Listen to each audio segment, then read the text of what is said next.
So yun, natapos na nga ang game number 1 dito nga sa pagitan ng Dallas Mavericks kontra dito sa Boston Celtics dito nga sa NBA Finals. At narito nga daw ang ilan sa mga dapat improve ng Dallas Mavericks ayon sa isang NBA analyst na si Andrew Burke. Kayanin pa kaya dito ng Mavericks na makabanse? Tara't pag-usapan natin yan.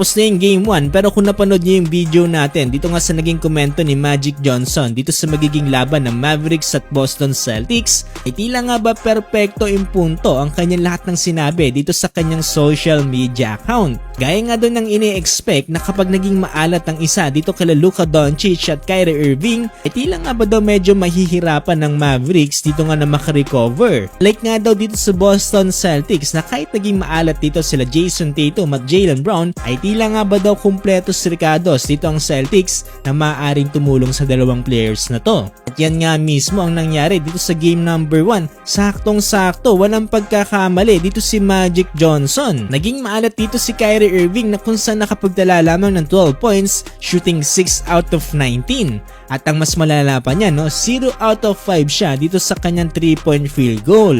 Kaya ang nangyari para na solo carry dito ni Luka Doncic na kung saan nakapagdala naman ng 30 points kung saan medyo mid-level ang kanyang shooting with 12 out of 26. Ang inaasahan nga nila dito na katulong na si PJ Washington ay naging maalat din ng gabi. Ay tumiri ng 0 out of 3 dito nga sa 3-point line. Ilang banda medyo kabaliktaran naman ang nangyayari dito sa Boston Celtics. Kaya nga na sinabi dito ni Magic Johnson kahit nga daw maging maalat dito si Tatum na kung saan tumira lamang ng 6 out of 16 at nakapagtala lamang ng 16 points ay nandyan naman ang kanyang mga kakampi. Kung titignan natin yung starting lineup dito ng Boston Celtics ay lahat sila dito ay nakapagtala ng double digit. Ang mas masakit pa nito yung pagbabalik dito ni Kristaps Porzingis na kung saan kumamada ng 20 points, shooting 8 out of 13 at 2 out of 4 from the 3-point line. Grabing tulong yung ginawa niya dito sa Boston Celtics, not mentioning yung 3 blocks na nagawa niya dito sa Game 1. Kaya naman natapos yung laban sa final score na 107-89.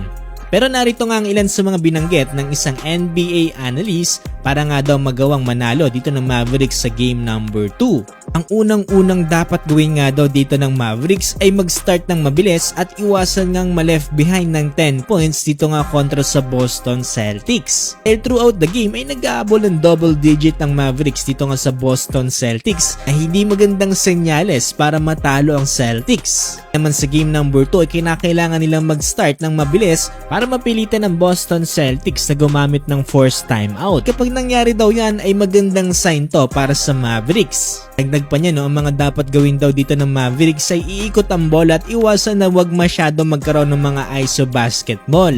Ilang masakit niya nagkaroon lamang ng 9 assists dito ang Mavericks at 1 assist lang dito si Luka Doncic. Nga daw kayo pwede mag-expect na mananalo kayo na ang superstar ninyo na nag-average ng 10 assists ay nakagawa lamang ng isa dito nga sa game number 1. Ang isa daw sa pinaka-strength dito ng Boston Celtics ang kanilang magaling na one-on-one defenders. Kaya naman kapag nagkaroon ka nga daw dito ng mga ISO plays, check daw na mapapasa kamay dito ng Celtics sa laban. Kaya naman kung gusto nga daw nilang manalo dito sa Celtics ay kinakailangan nilang iikot ang bola. Nga daw magkaroon ka ng mga better shots. Ito naman daw kay Kyrie Irving, isa daw sa pinaka-pinpoint dito para kay Uncle Drew ay kinakailangan niya pa nga daw mag-step up dito sa game number 2. Talaga naman daw expected na dito ng Boston Celtics. Sa dalawa sila dito ni Luka Doncic ang gagawa para sa Mavericks. Itong mga conference finals ay nagagawa nga mag-step up dito daw ng mga kakampi niya. Dito nga daw sa NBA finals ay iba na ang usapan.